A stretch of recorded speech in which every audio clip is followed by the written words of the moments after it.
सत श्री अकाल जी सारिਆਂ ਨੂੰ। होप तुसीं सारे वधिया होवोगे and welcome back to my channel.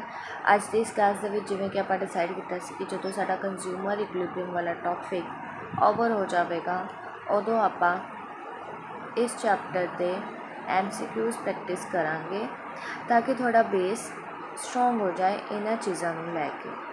सो अज की क्लास के अराउंड 30 क्वेश्चनस है जिन्होंने आप सॉल्व करांगे, जिहदे नाल तुहाडी जिहड़ी कॉन्सैप्ट क्लैरिटी है वो बढ़ जाएगी और बेस इहदा स्ट्रोंग हो जाएगा। सो स्टार्ट करते हैं। फर्स्ट क्वेश्चन आता है साडे कोल, कहंदे कि वो यूटिलिटी एनालिसिस दसो जिहदे विच आपां यूटिलिटी नूं डेफिनाइट नंबर दे विच एक्सप्रैस कर सकते हाँ, सच एज 1 2 3 4। सो देखो इस क्वेश्चन का आंसर हो जाएगा कार्डिनल यूटिलिटी, क्योंकि कार्डिनल का मतलब की होंदा है होल नंबर। मैं तुहानूं पहला भी दस्सिया है कि वो यूटिलिटी एनालिसिस जिहदे विच आपां अपनी यूटिलिटी या अपनी सैटिस्फैक्शन नूं डेफिनाइट नंबर या होल नंबर दे विच एक्सप्रैस कर सकते हैं, लाइक 1 2 3 4। उन्होंने आपां की बोलते हैं cardinal utility analysis. Next option भी एक बार देख लेंगे, ordinal utility analysis. Ordinal utility analysis वो एनालिसिस होंदा है जिहदे विच आपां अपनी सैटिस्फैक्शन नूं according to the level of satisfaction higher और लोअर रैंक करते हाँ या फिर ऑर्डर देते हैं। उस चीज़ को आप बोलते हैं ऑर्डिनल यूटिलिटी एनालिसिस, और यही नैक्सट चैप्टर है जिन्होंने आप स्टडी करना है। नैक्सट आता है साढ़े कोल ordinal concept of utility express utility in terms of. वही चीज़ कि ऑर्डिनल कॉन्सैप्ट है जो यूटिलिटी का, और यूटिलिटी नूं किहड़े टर्म्स दे विच एक्सप्रैस करता है, यूनिट्स दे विच नहीं, लैवल ऑफ सैटिस्फैक्शन दे विच। तो मैं हुणे तुहानूं दस्सिया कि जो आप अपनी यूटिलिटी नूं according to the level of satisfaction rank या फिर ऑर्डर देने हाँ, उस यूटिलिटी एनालिसिस नूं ऑर्डिनल कॉन्सैप्ट या फिर ऑर्डिनल यूटिलिटी एनालिसिस बोलिया जाता है। सो इस क्वेश्चन का करेक्ट आंसर हो जाएगा लेवल ऑफ सैटिस्फैक्शन के अकॉर्डिंग आप उन्होंने एक्सप्रैस करते हैं। नैक्सट क्वेश्चन है want satisfying power of a commodity. ये डायरैक्ट क्वेश्चन मैं तुहानूं करवाया सीगा क्लास दे विच जदों थ्योरी करवाई सी कि एक कॉमोडिटी एक वस्तु की वो पावर जो साडी वॉन्ट्स नूं सैटिस्फाई कर सके उन्होंने आपां की बोलते हैं, उन्होंने आपां बोलते हैं यूटिलिटी। कि वो साडे कि उस पर्टिकुलर गुड दे विच कितनी क्षमता है कि साडी वॉन्ट्स नूं साडी इच्छा नूं सैटिस्फाई कर सके, उन्होंने आपां यूटिलिटी बोलते हैं। सो इस क्वेश्चन का आंसर क्या हो जाएगा यूटिलिटी। नैक्सट है formula for calculation marginal utility. ये दो फॉर्मूलाज है, मैं दोनों करवाए थे क्लास के विच। MUN is equals to TUN minus TUN minus 1। दूसरा करवाया सी मैं marginal utility is equals to change in total utility over change in quantity. ठीक है, हुण जो ऑप्शन दे विच तुहानूं मिले उन्होंने टिक कर देना। पहला ऑप्शन की है तब कि एक यूनिट एक्सट्रा तो मिलने वाली यूटिलिटी तो पिछली यूटिलिटी को माइनस करना है, तो ये भी करैक्ट नहीं है। जो आप अगली वाली यूटिलिटी चो पिछली वाली यूटिलिटी माइनस करांगे वही साडी मार्जिनल यूटिलिटी होएगी। करैक्ट आंसर की हो जाएगा ऑप्शन नंबर सी। नैक्सट आता है साढ़े कोल when only one commodity is consume. जो आप एको कॉमोडिटी कंज्यूम कर रहे हैं वो कंडीशन साड़ी की हो जाएगी जो sari marginal utility total utility के बराबर हो जाएगी। ठीक है, ये कंडीशन भी नहीं होंगी, भी कंडीशन नहीं होंगी। केड़ी कंडीशन करैक्ट मनी जाएगी जो साड़ी मार्जिनल यूटिलिटी वो टोटल यूटिलिटी के बराबर हो जाएगी सिंगल कॉमोडिटी केस के विच। नैक्सट क्वेश्चन आता है which of the following equation is incorrect. Incorrect equation केड़ी है? पहले वाली देखो MU is equals to total utility N plus 2 minus total utility N minus 1। तो ये तो सही है कि अगली वाली यूटिलिटी दे विचों पिछली वाली यूटिलिटी माइनस कर देनी।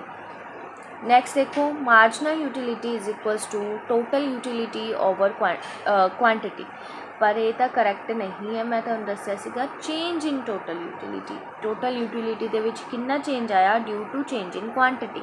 एक यूनिट नूं एक्सट्रा खरीदण ते एक्सट्रा कंज्यूम करन ते मेरी जिहड़ी टोटल यूटिलिटी है उहदे विच कितना चेंज आया। तो ऑप्शन बी इहदा सही हो जाएगा, मतलब ये स्टेटमेंट इनकरैक्ट है। बाकी भी देख लेंगे, ये आप हुणे ऊपर पढ़ के आए हैं, ये इक्वेशन सही है। ठीक है, ये भी इक्वेशन सही है ऑप्शन सी वाली। और ऑप्शन डी वाली भी इक्वेशन सही है। ये भी मैं ਤੁਹਾਨੂੰ क्लास ਦੇ ਵਿੱਚ करवाई सी कि टोटल यूटिलिटी ਨੂੰ ਆਪਾਂ इन टर्म्स ऑफ मार्जिनल यूटिलिटी भी एक्सप्रैस करते हैं। हाँ कितना समेशन ऑफ मार्जिनल यूटिलिटी, जो तो मैं सारी मार्जिनल यूटिलिटी ਨੂੰ प्लस कर दूँगी तो मेरे को की निकल के आएगी, टोटल यूटिलिटी निकल के आएगी। सो करेक्ट ऑप्शन हो जाएगा इस क्वेश्चन का बी। नैक्सट देखो, if the consumer consuming only one commodity, अगर कंज्यूमर कंज्यूम कर रहा है सिर्फ एको कॉमोडिटी, मान लेंगे X, he will be in equilibrium when, तो इक्विलिब्रियम ਦੇ ਵਿੱਚ ਕਦੋਂ ਆਏਗਾ। मैं ਤੁਹਾਨੂੰ कंडीशन दसी सी MUX is equals to PX, ਜਦੋਂ ਉਹਦੀ marginal utility in terms of money equal हो जाएगी ਉਹਦੇ प्राइस, ਉਹਦੇ खुद ਦੇ प्राइस ਦੇ, ਉਦੋਂ ਉਹ इक्विलिब्रियम स्ट्रक करेगा। ਉੱਥੇ उस कंडीशन ਦੇ ਵਿੱਚ ਜਿਹੜਾ कंज्यूमर है इक्विलिब्रियम ਦੇ ਵਿੱਚ ਹੋਏਗਾ। तो ਜਦੋਂ ਲੈਸ ਦੈਨ P ਹੋਏਗਾ, ਇਹਦਾ मतलब ਕੀ है कि मार्जिनल यूटिलिटी घट है ਉਹਦੇ प्राइस तो वो बाय नहीं करेगा, होर जे ज़्यादा होएगा तो वह बाय करेगा हजे, क्योंकि उन्होंने मिलन वाली यूटिलिटी वध है वो पैसे तो जो इक्वल हो जाएगा उदों ही इक्विलिब्रियम की स्टेट के विच आ जाएगा। ये तीनों कंडीशंस मैं तुहानूं एक्सप्लेन कीतियां सीगियां, जिन्होंने वो क्लास नहीं देखी तो प्लीज़ वो क्लास लगाओ। सो इस क्वेश्चन का करैक्ट ऑप्शन हो जाएगा बी। नैक्सट आता है साढ़े कोल, when marginal utility is negative total utility is, ये लिए आप एक बार डायग्राम देख लेंगे। हाँ ये साडा टोटल यूटिलिटी है, जो तो टोटल यूटिलिटी मैक्सिमम होएगा वही साडा सैचुरेशन पॉइंट होएगा, उहदे कोरसपोंडिंग साडा मार्जिनल यूटिलिटी 0 होएगा, टोटल यूटिलिटी मैक्सिमम होएगा, इत्थे टोटल यूटिलिटी डिक्रीजिंग रेट ते वधेगा, इत्थे मार्जिनल यूटिलिटी डिक्रीज़ करेगा बट स्टिल पॉजिटिव, जिदा ही टोटल यूटिलिटी डिक्रीज़ करेगा मार्जिनल यूटिलिटी नैगेटिव हो जाएगा। हुण देखो जो मार्जिनल यूटिलिटी नैगेटिव है उदों टोटल यूटिलिटी की करेगा, डिक्लाइन करेगा या फिर डिमिनिश करेगा। सो करेक्ट ऑप्शन की हो जाएगा बी। नेक्स्ट आ जाओ, नेक्स्ट क्वेश्चन है साढ़े को, law of diminishing marginal utility states that when more and more unit of commodity are consumed marginal utility, ये डायरैक्ट लॉ ਦੇ ਵਿੱਚੋਂ आई है डिफाइन कि law of diminishing marginal utility की दसदा है कि जिदा ਆਪਾਂ ਵੱਧ ਤੋਂ ਵੱਧ कॉमोडिटी ਨੂੰ कंज्यूम करांगे उस तो बाद ਉਹਦੀ मार्जिनल यूटिलिटी की हो जाएगी, बिगिनस टू डिक्रीज, ਉਹਦੀ मार्जिनल यूटिलिटी गिननी स्टार्ट हो जाएगी। ठीक है, सो इस क्वेश्चन का आंसर हो जाएगा ऑप्शन नंबर सी। नैक्सट आ जाओ, van total utility is maximum marginal utility becomes, ये भी दोबारा तो डायग्राम थोड़े टिप्स से होना चाहिए।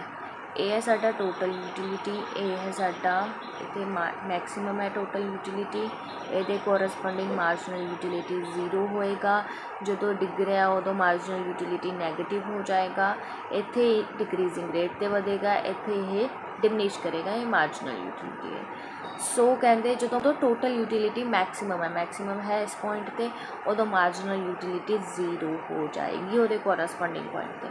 सो करेक्ट ऑप्शन हो जाएगा ऑप्शन नंबर ए।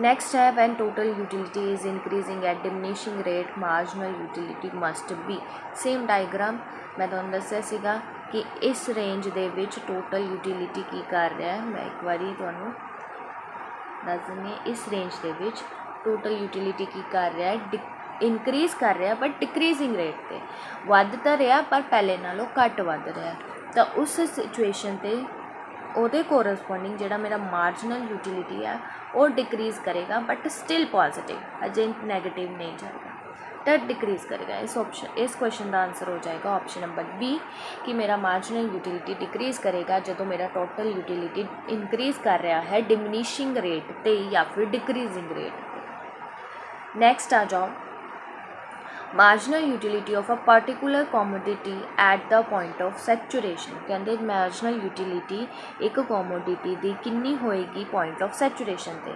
हुण तुहानूं मैं दस्सिया सी पॉइंट ऑफ सैचुरेशन किहड़ा पॉइंट हुंदा है, जो मेरा टोटल यूटिलिटी मैक्सिमम हुंदा है।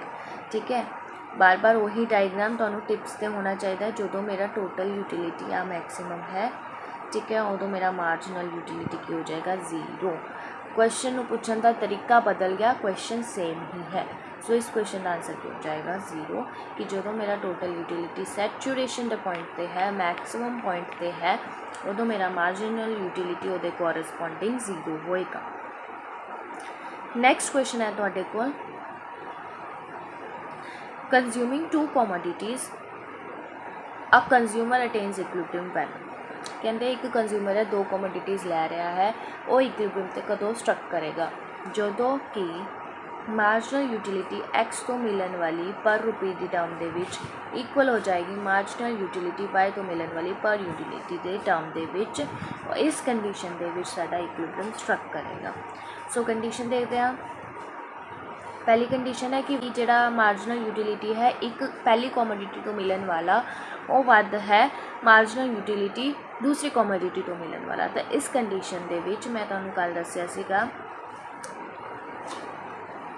इस कंडीशन के विच एक्स मतलब कि कमोडिटी 1 नूं वध खरीदा जाएगा क्योंकि वो पर यूनिट मार्जिनल यूटिलिटी वध है as compare to per unit marginal utility to commodity Y. ठीक है। दूजी कंडीशन के विच दूसरे गुड्स तो मिलने वाली मार्जिनल यूटिलिटी वध है तो वह वाई नूं वध खरीदेगा, मतलब कमोडिटी 2 नूं वध खरीदेगा। इत्थे 1 और 2 करके लिया गया है, एक्स और वाई करके भी आ सकता है। नैक्सट है जो मैनू मार्जिनल यूटिलिटी पहली गुड्स तो और दूसरे गुड्स तो इक्वल हो जाएगी उदों मेरा इक्विलिब्रियम स्ट्रक करेगा। ऑप्शन नंबर सी ਇਹਦਾ करैक्ट हो जाएगा। और टोटल यूटिलिटी के टर्म के विच आपां इस चीज़ को एक्सप्रैस करते ही नहीं। नैक्सट आ जाता है इनीशियली जो M U X over P X is equals to M U Y over P Y with the fall in the price of Y. कहते इनीशियली साडी ये कंडीशन है। ठीक है। कहते उस तो बाद वाई का प्राइस गिर गया, दसो कंजम्पशन ऑफ कमोडिटी की होएगी वाई की। ठीक है। वाई की कमोडिटी की आप कंजम्पशन की करांगे, इनक्रीज या डिक्रीज। जो तो कि मान लेंगे M U X over P X ये थोड़ी कंडीशन हैगी है इक्विलिब्रियम की। ठीक है। वाई इतने वाई आएगा।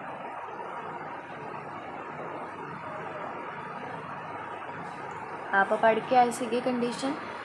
हुण कहते वाई कमोडिटी का प्राइस गिर गया तो ऑबवियस जी गल है कंज्यूमर रैशनल है, जिस कमोडिटी का प्राइस गिरेगा उसकी डिमांड वधा देगा तो वह किस चीज़ को वध खरीदेगा, वो वाई नूं वध खरीदेगा एज़ कंपेयर टू एक्स। तो वाई की कमोडिटी को वध इनक्रीज़ करेगा। ठीक है। वो परचेजिंग है वो कंजम्पशन इनक्रीज़ कर देगा। So option number B correct हो जाएगा। नैक्सट क्वेश्चन है साढ़े को consumer will be purchase more good of Y when good X than good X only van.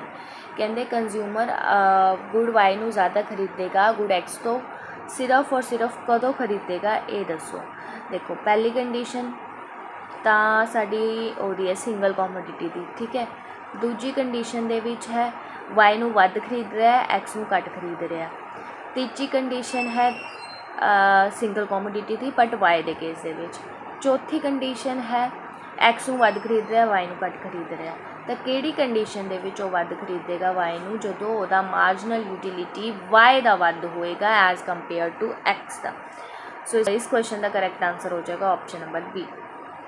Next आता है साढ़े कोल with the increase in the consumption by 1 unit of a commodity. कहते जिदा ही आप एक कमोडिटी की 1 यूनिट इनक्रीज कर देंगे total utility increases from 150 to 180 तो मार्जिनल यूटिलिटी की होएगी।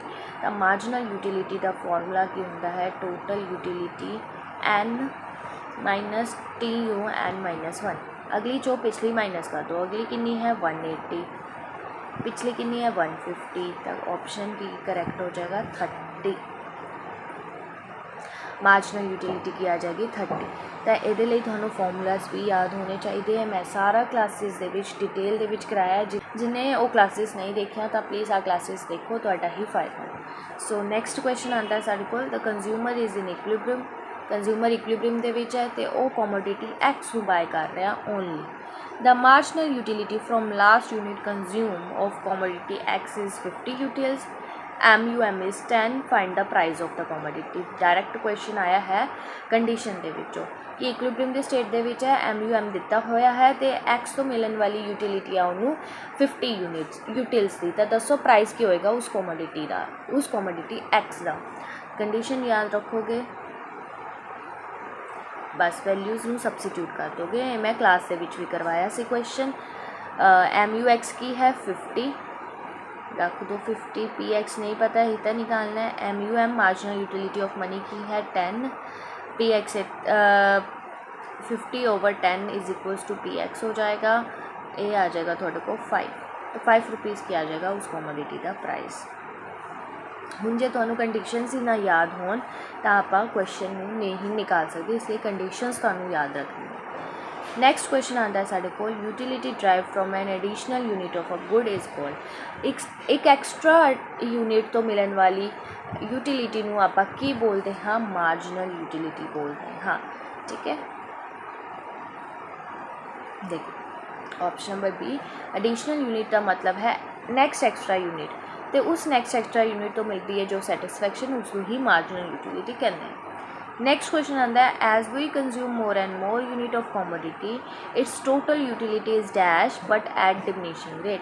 कहते जिदा ही असी ज़्यादा तो ज़्यादा कमोडिटी नूं कंज्यूम करते रहांगे, मतलब कि एक यूनिट नूं कंज्यूम किया, फिर दूजी नूं, तीजी नूं, चौथी नूं, वध तो वध उस कमोडिटी नूं कंज्यूम करते रहांगे तो उसकी टोटल यूटिलिटी की होएगी बट एट डिमिनिशिंग रेट। तो मैं तुहानूं दस्सिया कि जिद्दां जिद्दां आपां वध तो वध कमोडिटी नूं कंज्यूम करते रहांगे टोटल यूटिलिटी तो इंक्रीज़ करेगी बट एट डिमिनिशिंग रेट। ठीक है, तो टोटल यूटिलिटी की करेगी, इंक्रीजेस। एक्सप्लेनेशन देखो, जो असी होल यूनिट्स नूं कंज्यूम करते हैं तो टोटल यूटिलिटी वधदी है पर नैक्सट यूनिट तो मिलने वाली सैटिस्फैक्शन घट हो जाती है, इसलिए वधदी तो है बट डिक्रीजिंग रेट पे, तो इंक्रीज होएगी बट एट डिक्रीजिंग रेट, इत्थे आएगा इंक्रीज।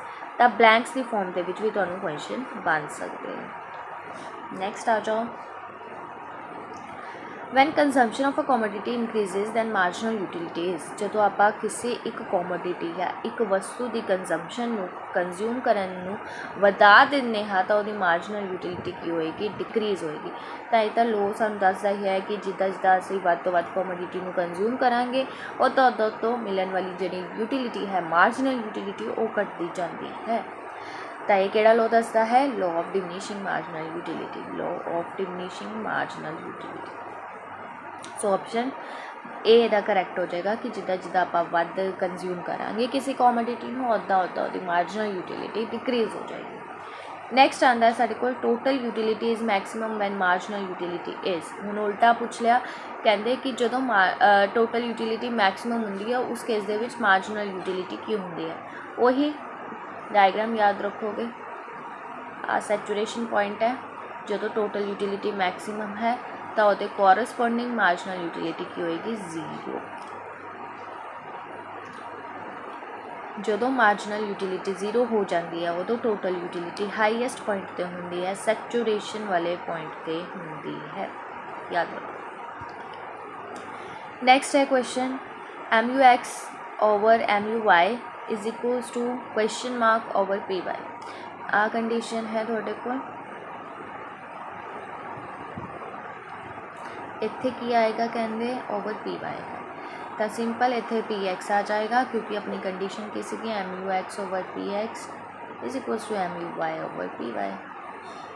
चाहे हूँ तुसीं इहनूं इस टर्म दे विच लिखो चाहे इस टर्म दे विच लिखो, कंडीशन तो सेम है। सो मिसिंग की सीगा PY, price of commodity X।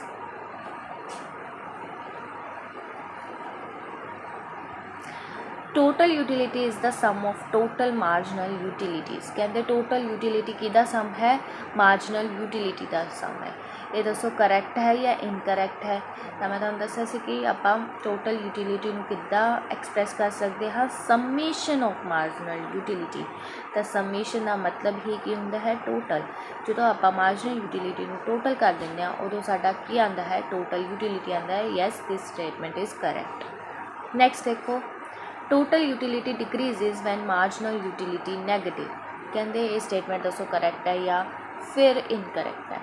कहते टोटल यूटिलिटी डिक्रीज़ करेगी जो मार्जिनल यूटिलिटी नैगेटिव होएगी। डायग्राम अपने दिमाग के विच रखो, दिस ये मैक्सिमम पॉइंट है, ये कोरस्पोंडिंग जीरो होएगी जो तो T U maximum, marginal utility zero, T U decreasing, marginal utility negative. So this statement is also correct. ठीक है, नेक्स्ट क्वेश्चन है law of demand is based on the law of diminishing marginal utility. कहते ਜਿਹੜਾ ਸਾਡਾ law of demand है हजे आप ये चीज़ पढ़नी है लॉ ऑफ डिमांड की होंदा है, बट बेसिक जी चीज़ है कहते ਜਿਹੜਾ लॉ ऑफ डिमांड है वो दसो law of diminishing marginal utility के उत्ते बेस्ड करता है। Yes this statement is correct, क्योंकि लॉ ऑफ डिमांड सानू की दसदा है कि क्वांटिटी और ਉਹਦੇ प्राइस ਦੇ ਵਿੱਚ ਨੈਗੇਟਿਵ ਰਿਲੇਸ਼ਨ ਹੁੰਦਾ, ਇਨਵਰਸ ਰਿਲੇਸ਼ਨ ਹੁੰਦਾ ਕਿ ਜਿੱਦਾਂ ਜਿੱਦਾਂ ਪ੍ਰਾਈਸ ਵਧੇਗਾ ਉੱਦਾਂ ਉੱਦਾਂ ਕੁਆਂਟਿਟੀ ਡਿਮਾਂਡ ਘਟੇਗੀ। ਤਾਂ ਇਹ ਕਿਸ ਲੋ ਦੇ ਉੱਤੇ ਬੇਸਿਸ ਹੈ, ਤੇ ਜਿਹੜਾ ਆਹ ਲੋ ਹੈ ਇਹਦੇ ਪਿੱਛੇ ਦੇ ਦੋ ਹੀ ਰੀਜ਼ਨ ਹੁੰਦੇ ਹੈ, ਇੱਕ ਤਾਂ ਲੋ ਆਫ ਡਿਮਿਨਿਸ਼ਿੰਗ ਮਾਰਜਨਲ ਯੂਟਿਲਿਟੀ। ठीक है, so this condition is correct. बाकी ये क्वेश्चन आप डिटेल के पढ़ांगे लो डिमांड वाले चैप्टर के। नेक्स्ट क्वेश्चन आता है consumer strike his equilibrium bye equating the price of the commodity with the total utility drive from a commodity. कहते कंज्यूमर इक्विलिब्रियम उदों निकल के आएगा जो आप प्राइस ऑफ कमोडिटी नू इक्वल रख देंगे वो टोटल यूटिलिटी ऑफ कमोडिटी। नहीं, आप तो पढ़िया सीगा कि जो आप प्राइस ऑफ कमोडिटी नू इक्वल रख देंगे वो मार्जिनल यूटिलिटी दे उदों कंज्यूमर इक्विलिब्रियम निकल के आएगा। So this statement is incorrect. Next है in case of consumption of two commodity equilibrium is attained when rupee worth of satisfaction is same across both goods।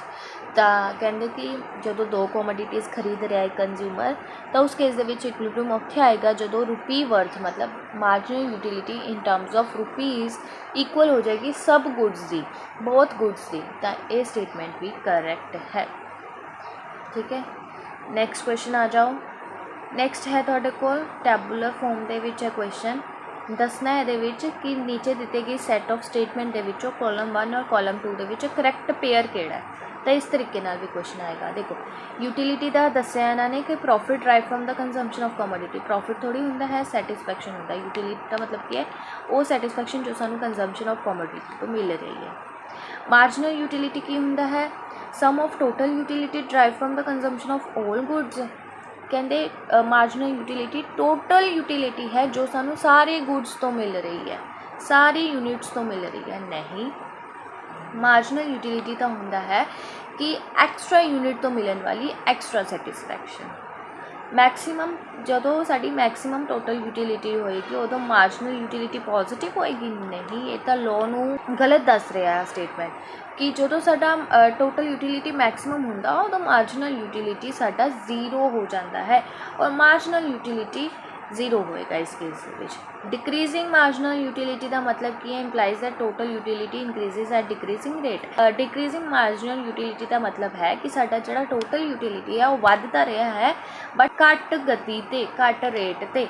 तो ये स्टेटमेंट करैक्ट है। अगली भी एक बार देख लो। ऑर्डिनल यूटिलिटी का मतलब है utility of every commodity can be measured in cardinal number. कि आप ऑर्डिनल यूटिलिटी ये देखते हाँ कि हर एक यूटिलिटी नू आप कार्डिनल नंबर के एक्सप्रैस करते हैं 1 2 3 4। नहीं, मैं तो तुहानू दस्सिया कि इनू आप लैवल ऑफ सैटिस्फैक्शन के उत्ते रैंक करते हाँ, ना कि नंबर के टर्म के विच करते हैं। सो इस क्वेश्चन का करैक्ट आंसर हो जाएगा ऑप्शन नंबर 4। ठीक है, नेक्स्ट देखो matching. Cardinal measurement of utility when consumption of additional utility leads to dissatisfaction utility measured in terms of cardinal number. तो ऑप्शन 1 का करैक्ट आंसर की हो जाएगा बी कि वो यूटिलिटी जो आप नंबर से एक्सप्रैस करते हैं उन्होंने आप कार्डिनल यूटिलिटी बोलते हैं। टोटल यूटिलिटी नेक्स्ट है। टोटल यूटिलिटी इक्वल होंगी है summation of marginal utility.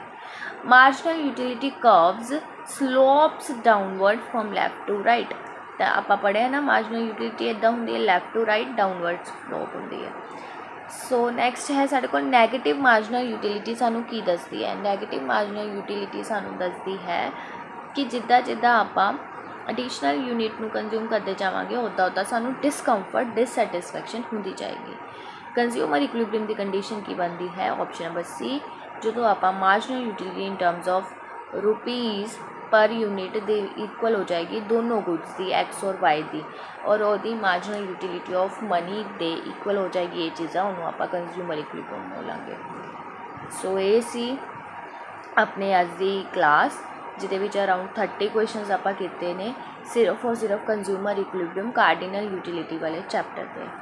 I hope ਤੁਹਾਨੂੰ ਸਾਰੇ ਕੁਐਸਚਨ ਈਜ਼ੀ ਲੱਗੇ ਹੋਗੇ, ਕਿਉਂਕਿ ਆਪਾਂ ਥਿਊਰੀ ਬਹੁਤ ਵਧੀਆ ਤਰੀਕੇ ਦੇ ਨਾਲ ਕੀਤੀ ਹੈ। ਜਦੋਂ ਆਪਾਂ ਥਿਊਰੀ ਵਧੀਆ ਕਰ ਲੈਂਦੇ ਹਾਂ ਤਾਂ ਕੁਐਸਚਨਸ ਆਪਣੇ ਆਪ ਸੋਲਵ ਹੋਣੇ ਸਟਾਰਟ ਹੋ ਜਾਂਦੇ ਹੈ। ਸੋ ਇਹ ਸੀ ਅੱਜ ਦੀ ਆਪਣੀ ਕਲਾਸ। ਆਈ ਹੋਪ ਤੁਹਾਨੂੰ ਕਲਾਸ ਵਧੀਆ ਲੱਗੀ ਹੋਏ। ਜੇ ਤੁਹਾਨੂੰ ਕਲਾਸ ਵਧੀਆ ਲੱਗੀ ਹੋਏ ਤਾਂ ਚੈਨਲ ਨੂੰ ਸਬਸਕ੍ਰਾਈਬ ਕਰਨਾ, ਵੀਡੀਓ ਨੂੰ ਵੱਧ ਤੋਂ ਵੱਧ ਸ਼ੇਅਰ ਔਰ ਲਾਈਕ ਜ਼ਰੂਰ ਕਰਨਾ। ਤੁਸੀਂ ਵੀਡੀਓ ਨੂੰ ਹਾਈਪ ਵੀ ਦੇ ਸਕਦੇ ਹੋ।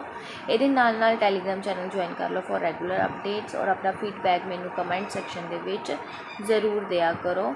ਔਰ ਕੁਛ ਬੱਚੇ ਹੈ ਜਿਨ੍ਹਾਂ ਨੂੰ ਐਲੀਜੀਬਿਲਿਟੀ ਨਾਲ ਲੈ ਕੇ ਕੁਛ ਡਾਊਟਸ ਨੇ, ਉਹਦੇ ਰਿਲੇਟਿਡ ਕਲਾਸ ਮੈਂ ਜਲਦੀ ਅਪਲੋਡ ਕਰੂੰਗੀ ਕਿ ਤੁਹਾਡੇ ਵਿੱਚ ਸਾਰੇ ਡਾਊਟ ਕਲੀਅਰ ਹੋ ਜਾਓਗੇ ਕਿ ਤੁਹਾਨੂੰ PS ਟੈਟ ਚਾਹੀਦਾ ਹੈ ਜਾਂ ਨਹੀਂ ਚਾਹੀਦਾ, ਸਿਰਫ B.Ed ਹੋ ਜਾਏਗੀ ਜਾਂ ਫਿਰ ਹੋਰ ਵੀ ਜੋ ਵੀ ਡਾਊਟ ਹੈ ਉਹ ਆਪਾਂ ਨੈਕਸਟ ਕਲਾਸ ਦੇ ਵਿੱਚ ਕਲੀਅਰ ਕਰਾਂਗੇ। ਸੋ ਮਿਲਦੇ ਹਾਂ ਨੈਕਸਟ ਕਲਾਸ ਦੇ ਵਿੱਚ ਨੈਕਸਟ ਔਰ ਨਿਊ ਚੈਪਟਰ ਦੇ ਨਾਲ। Thank you so much.